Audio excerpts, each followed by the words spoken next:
Salut, salut. Bon, on se retrouve sur le terrain pour tester la Hero 8 Black. Et sa stabilisation qui est supposée être extraordinaire.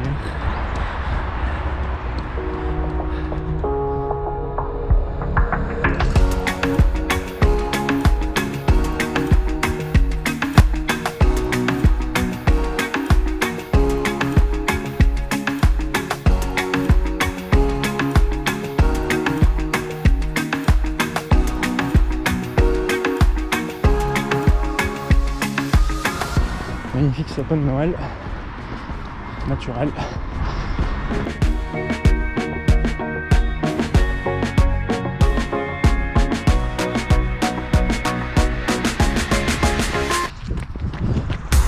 Donc dimanche matin, petite séance de running. Voilà, le but c'est de voir les possibilités de la bête et essayer d'être aussi complet que possible sur le produit, de faire un peu les fonctionnalités principales qui nous intéressent, puis on verra bien ce que ça donne. Donc là on est en 2,7K, 60 images par seconde. L'objectif est réglé sur large, wide.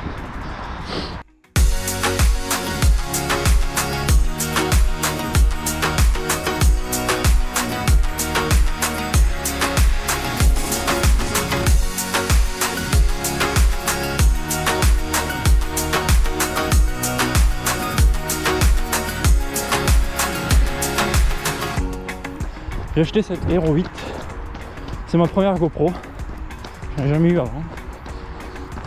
Et j'avoue que les premiers tests que j'ai fait dans la maison sont déjà super impressionnants, je trouve. La stabilisation marche très bien. J'étais pas en condition de luminosité extraordinaire, donc on va voir ce que ça donne ici. Ça devrait être beaucoup plus joli. Et ce qui m'impressionne, c'est vraiment la taille de la caméra, son poids plume. Pour courir, c'est vraiment trop bien. La légèreté, je peux vraiment la tenir et c'est pas gênant pour courir, quoi. Après, je peux comprendre qu'au bout de 2 heures de course, ça puisse être un peu plus chiant de devoir la tenir, même si c'est pas à bout de bras, hein. C'est vraiment... Là je la tiens normalement, je sais même pas ce que ça donne, hein. Ça se trouve c'est pas potable, mais je pense pas quand même. Il y a un objectif large. Bon voilà, c'est pas super glamour là où je cours en général. Il y a le Casino Barrière de Toulouse.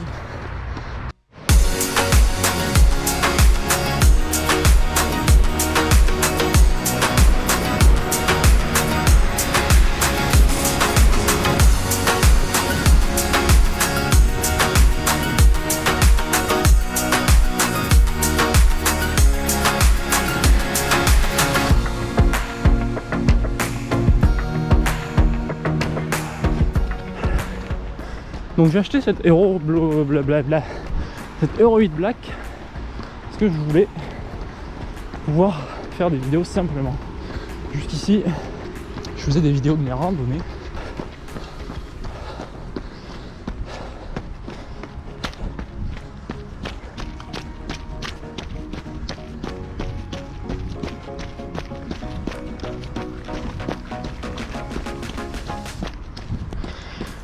Et pour mes vidéos de randonnée, ce que je faisais, c'était que j'avais mon téléphone portable qui est un Galaxy Note 9 qui est super bien pour filmer, c'est génial. Par contre pour courir, c'est un peu gros, c'est un peu lourd et ça stabilise pas extraordinairement non plus. Il y a un mode stabilisation qui recadre la vidéo, parce que comme de base c'est déjà pas du grand angle, moi je le fais pas ça. Sinon on a une toute petite fenêtre pour cadrer, c'est pas la folie. Donc j'ai vu que la 8 était sortie, la Hero 8, et j'ai vu en allant sur le site GoPro qu'il y avait l'offre Trade Up qui permet d'échanger, refiler à GoPro une caméra caméra numérique comme ils appellent, n'importe laquelle, de n'importe quelle année, pourvu qu'elle ait un prix d'origine d'au moins 100 € ou 100 $, je sais plus. Vous avez 100 € de réduction sur la Hero 8 Black.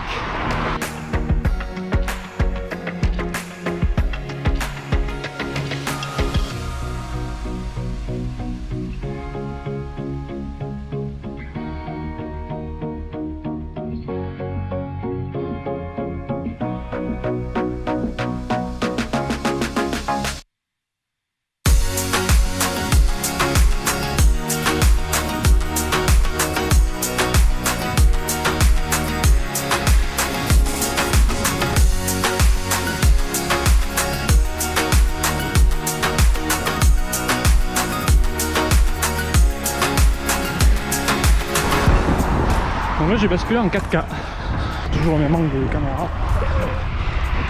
mais cette fois on est en 4K. Voilà, c'est une différence.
En fait là on arrive vers le centre-ville finalement.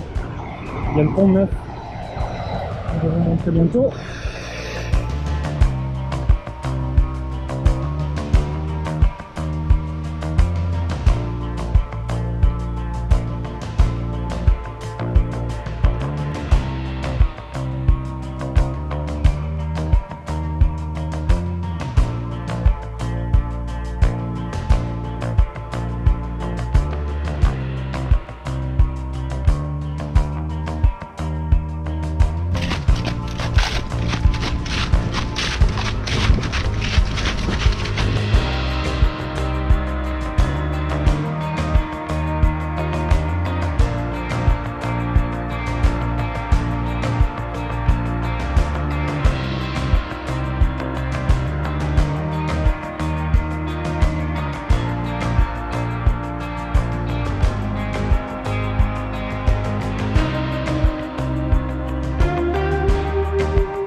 repasse 2 fois au même endroit parce que j'ai fait le tour en fait. Je suis passé là-bas, je suis revenu par là.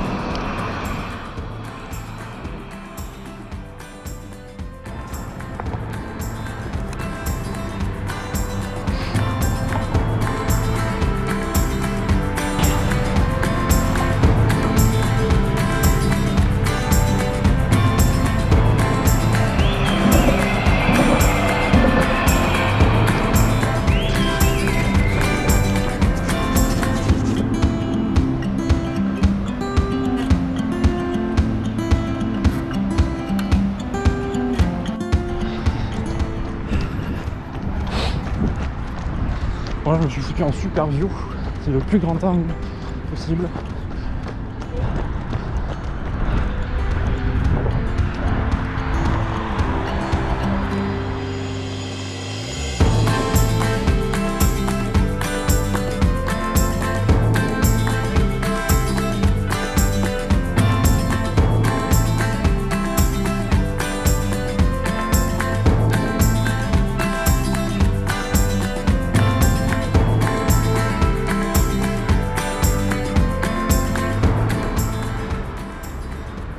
Voilà, là je suis passé en linéaire. Je vais tester à la fois le champ de vision et voir si la stabilisation est de quelque façon qu'il soit impactée par le changement d'angle.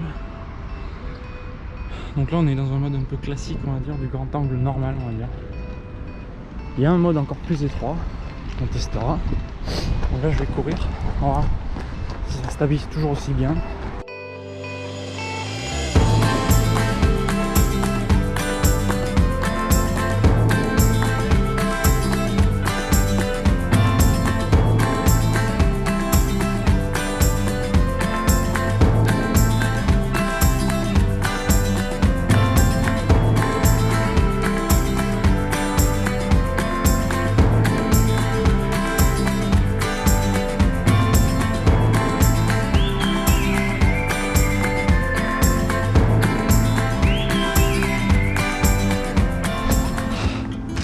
Alors là j'ai basculé en mode étroit et la caméra propose que la stabilisation de boost. Ça doit être lié du coup. Je pense que le mode étroit c'est juste le mode linéaire avec le boost en fait.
En tout cas pour moi c'est un vrai plaisir de faire ça. Ça me change un peu des séances de running où je suis tout seul. Je cours vachement tout seul. Souvent je mets la musique. Et ça je le fais de moins en moins.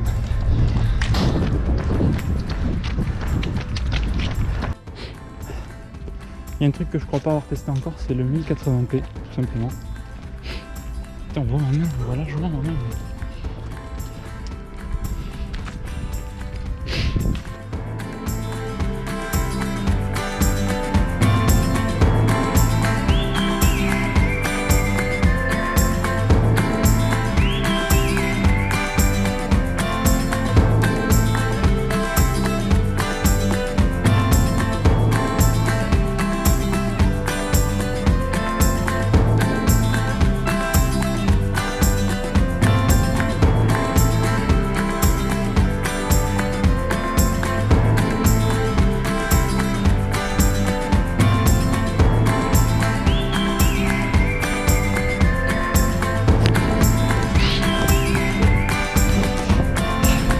En 1080p teste sur ma tronche pour voir.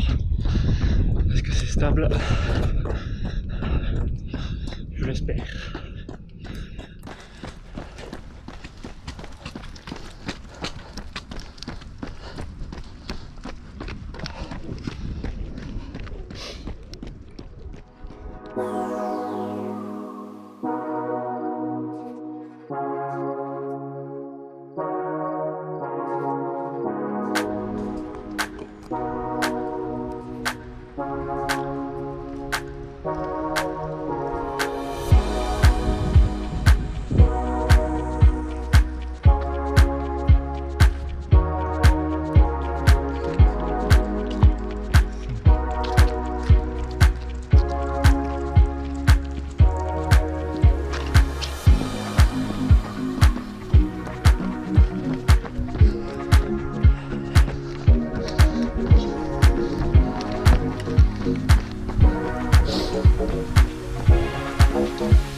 Bon voilà, là on se retrouve en fin d'après-midi.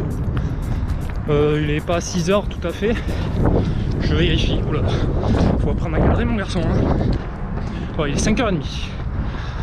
5h30. Et donc bon, on est fin novembre, donc le soleil est quasiment parti. Ce qu'on va essayer de faire, bah, c'est voir. On va aller là-bas. Enfin, plus ou moins. On va monter un peu sur la zone qui s'appelle Pêche David à Toulouse. Et on va essayer de voir si on peut choper de belles images. Et en même temps voir ce que ça donne de nuit, cette GoPro.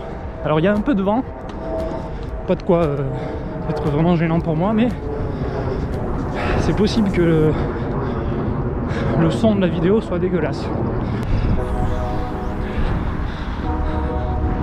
On voit les Pyrénées à droite.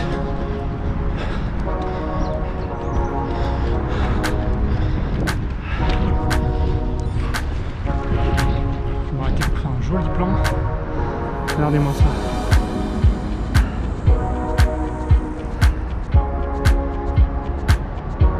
Magnifique. De l'autre côté, le périph'. On y retourne.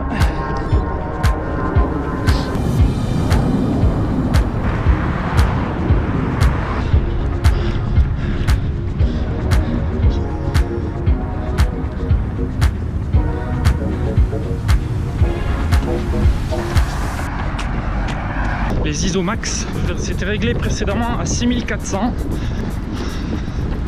ce qui correspond au réglage maximum de la caméra, ce qui lui permet de filmer le plus possible dans le noir. Mais vous le savez sans doute, les ISO, plus on les pousse, plus l'image est moche, plus elle est bruitée. Donc là je suis retombé à 1600. Et à l'écran, les résultats semblent pas trop mal pour l'instant. On verra quand il fera vraiment noir. Parce que là j'y vois encore, j'ai pas besoin de mettre la frontale. Ah, par contre il y a un truc qui me choque, c'est qu'à l'œil nu, bah, j'y vois normalement quoi. Sur la caméra je vois que l'image est super jaune. Il faudra peut-être que je règle les couleurs aussi. J'ai vu qu'il y avait un réglage pour ça. C'est le réglage... Là c'est réglé sur GoPro. Je crois qu'il y a un réglage neutre. Il faudra que je teste. Et là j'ai l'impression que c'est un peu sombre. En fait dès qu'il n'y a plus de source de lumière, enfin, sous le pont c'est complètement sombre. La caméra elle y voit rien. Je vais remonter à 3200 je pense. Alors nouveau réglage. Les ISO max sont à 3200. Donc là c'est sympa. Je pense que c'est un bon compromis pour l'instant. Et j'ai trouvé, alors c'est pas la couleur GoPro le problème, parce que si je la mets sur neutre ou je sais pas quoi, ben en fait ça rend les images moins claires. Il y a moins de luminosité en fait. Par contre il y a un autre réglage, c'est balance des blancs. Et là il était sur auto, Là je l'ai mis sur natif.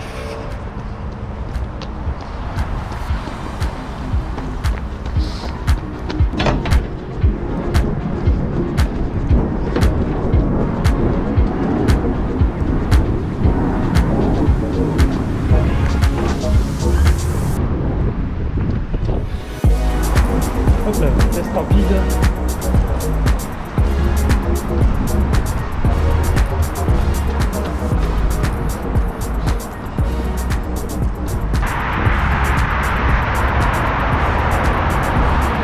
On arrive à la pêche David. Donc là ça va monter pendant 1 ou 2 km je pense. Et en haut il y a une petite vue sympa de Toulouse. C'est dommage que la nuit soit tombée, je pense qu'elle sera pas si belle que ça. Je sais pas si on verra bien à la GoPro, on va tester. On se retrouve en haut, je vais essayer de faire un time warp pendant la montée. C'est parti.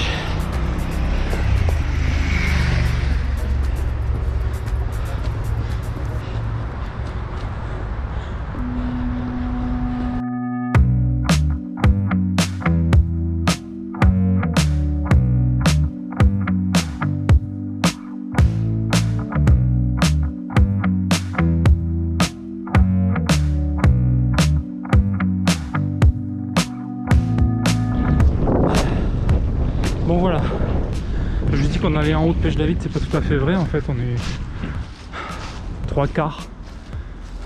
On est aux 3/4 de la hauteur, mais voilà la vue que je connais bien en tout cas. Je peux aller assez facilement sans faire trop de distance, 4 ou 5 km. Donc on est en ISO 3200, je sais pas trop ce que ça vaut. À mon avis on voit pas grand chose, je me mets devant pour voir, vous me direz. Bon, je sais pas ce que ça vaut. Ce qu'on va faire aussi, tiens, on va faire une photo pour voir.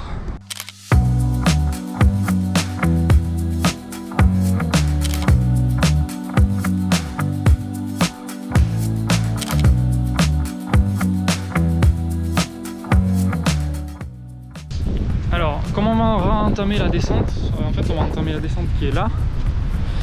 Je me suis mis en mode boost. Par contre, comme on est de nuit, à mon avis, ça va être un peu nul. On va descendre ici et on va remonter et redescendre par là où on est arrivé.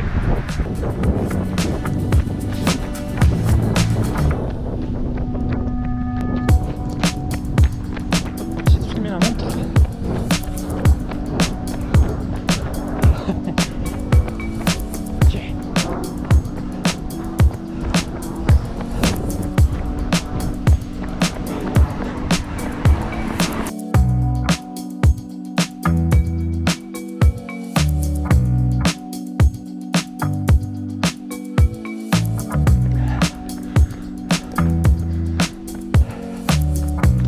Ok. Bon là le but ça va juste être de voir si la caméra arrive à me filmer, à avoir mon visage sans être ébloui en fait. Pour info, depuis tout à l'heure je suis passé en 6400 dans la descente aussi pour les ISO. Là j'ai désactivé le boost. Pour info, là j'ai une frontale qui fait le strict minimum. C'est pas une Petzl ou quoi. Sinon j'ai une Petzl Nao. La Nao tout court, hein. Celle qui fait pas le Bluetooth. Mais là je suis très tenté par la Swift RL qui est petite, puissante et pas si chère, elle est à 100 €.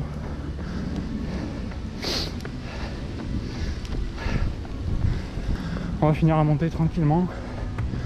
Vous voyez, on arrive, c'est une montée très courte.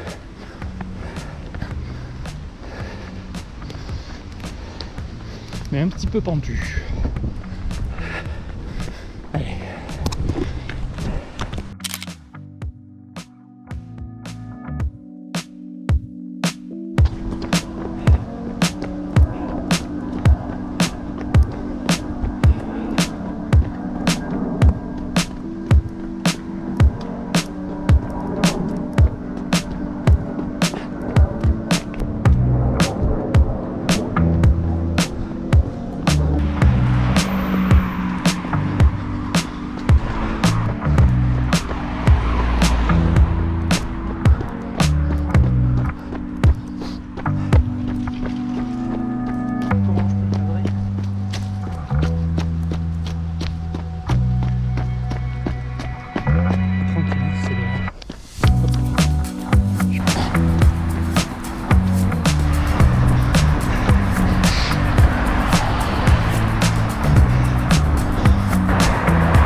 Puis moi je vais vous dire à la prochaine, peut-être sur une course, peut-être pas. À mon avis non, parce que je n'en ai pas de prévu pour l'instant.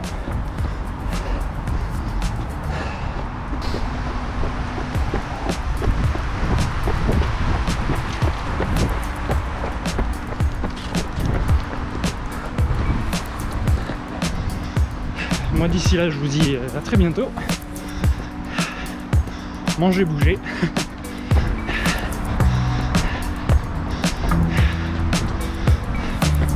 Et on se quitte sur quelques jolies images.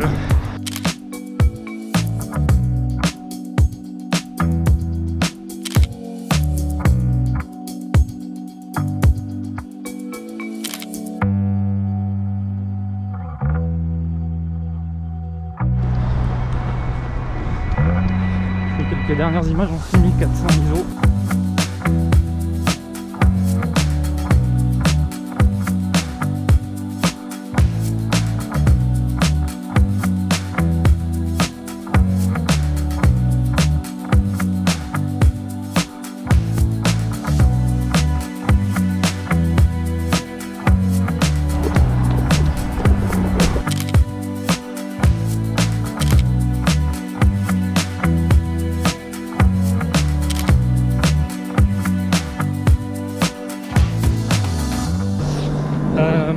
N'hésitez pas à me dire s'il y a des réglages qui vont pas, s'il y a des trucs à améliorer sur la caméra, notamment si vous avez une Hero 8 Black, ça m'intéresse.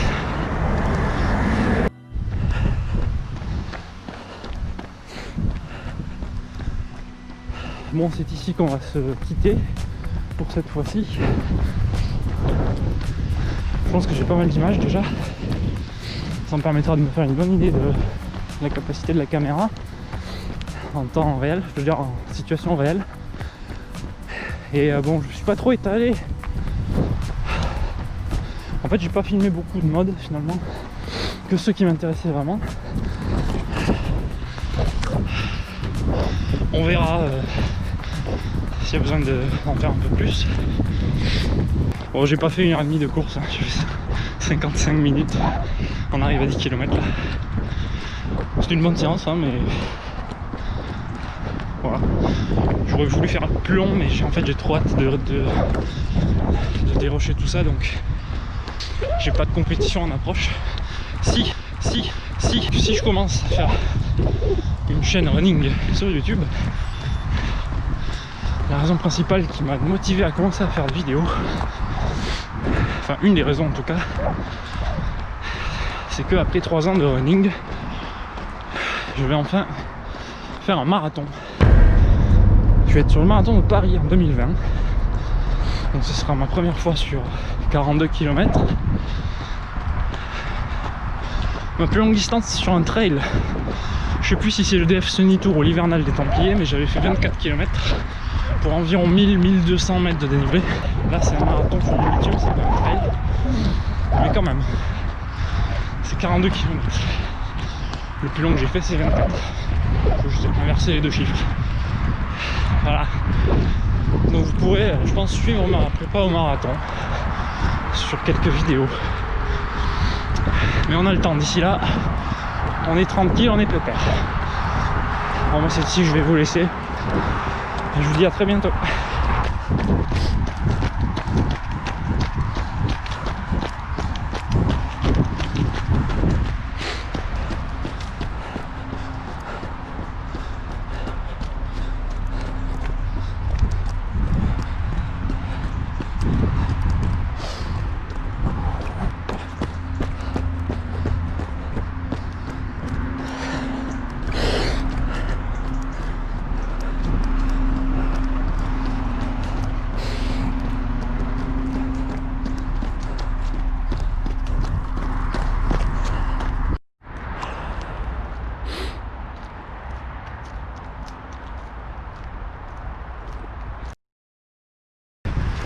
Bientôt on va y arriver là sur le pont, vous avez vu ça à l'aller déjà, mais on va y retourner sur la gauche.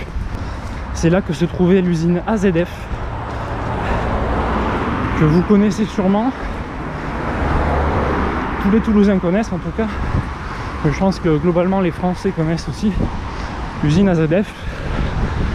C'était une usine chimique qui a explosé 10 jours après les attentats du 11 septembre 2001. C'est-à-dire que les gens ils ont été inquiets forcément, on s'est dit sur le moment putain c'est les attentats qui continuent, cette fois-ci ça tombe en France. En fait non, c'est peut-être un accident, mais alors je ne saurais pas vous dire les causes exactes. Par contre ça a bien pété, ça s'est senti sur le périph'. Bon, en même temps il est juste à côté là, vous voyez. En gros l'usine elle était sur la gauche de l'écran là, derrière les arbres, on voit rien hein, mais c'est pas grave, je vous le dis.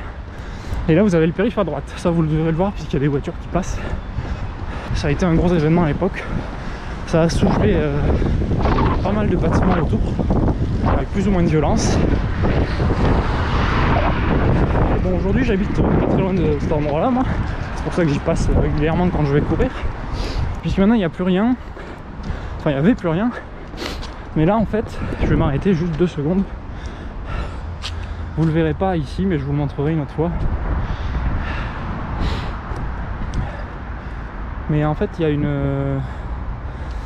ils sont en train de faire une centrale voltaïque avec des panneaux solaires. Donc c'est juste devant là, sur la gauche du chemin lumineux. Et donc vous le voyez pas là, mais il y a plein de panneaux qui sont en train d'être mis. Un champ de panneaux qui va alimenter une partie de la ville. Donc c'est plutôt sympa. Pour le paysage c'est pas foufou, mais c'est pas non plus super moche je trouve. Et je peux que apprécier l'initiative plutôt que de mettre une énième usine. Même si en l'occurrence juste à côté il y a la tour que vous voyez là depuis tout à l'heure qui clignote en rouge. Et je crois que ça c'est je veux pas dire de bêtises, mais c'est justement l'usine qui a notamment été un peu mise en cause après l'explosion d'AZF. On sait pas trop finalement si c'est ça qui a fait exploser je crois, mais c'est l'usine SNPE je crois. Bref, tout ça pour dire que la zone est sympa. Maintenant il y a un cancéropole qu'il n'y avait pas avant aussi. Il y a un IUT aussi je crois, enfin pas un IUT mais un institut universitaire sur le cancer. Donc la zone s'est plutôt modernisée et renouvelée suite à cet accident.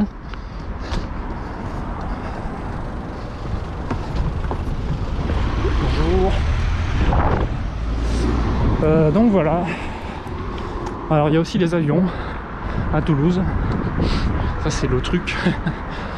J'essaierai de vous faire des plans de temps en temps si je vois passer le Beluga XL notamment. Et il s'appelle le Beluga tout simplement parce qu'il a une forme de baleine, une forme de beluga, qui est donc un animal dont la forme est similaire, enfin plutôt l'avion a une forme similaire à cet animal. Voilà la minute info du jour présentée par Yo-Yo la frite. Bon, cette fois-ci je vous laisse et je vous dis à la prochaine. On a fait combien aujourd'hui? On va avoir fait 10 km, c'est parfait. Décidément je fais que des 10 km avec vous. C'est bien pour commencer. Puis j'arrive à tenir les allures en parlant. Ça me force à parler aussi. Peut-être que ça va m'améliorer ça. Parce que moi je parle pas du tout quand je cours. Même avec des gens j'ai du mal. Voilà. Allez sur ce, la bise.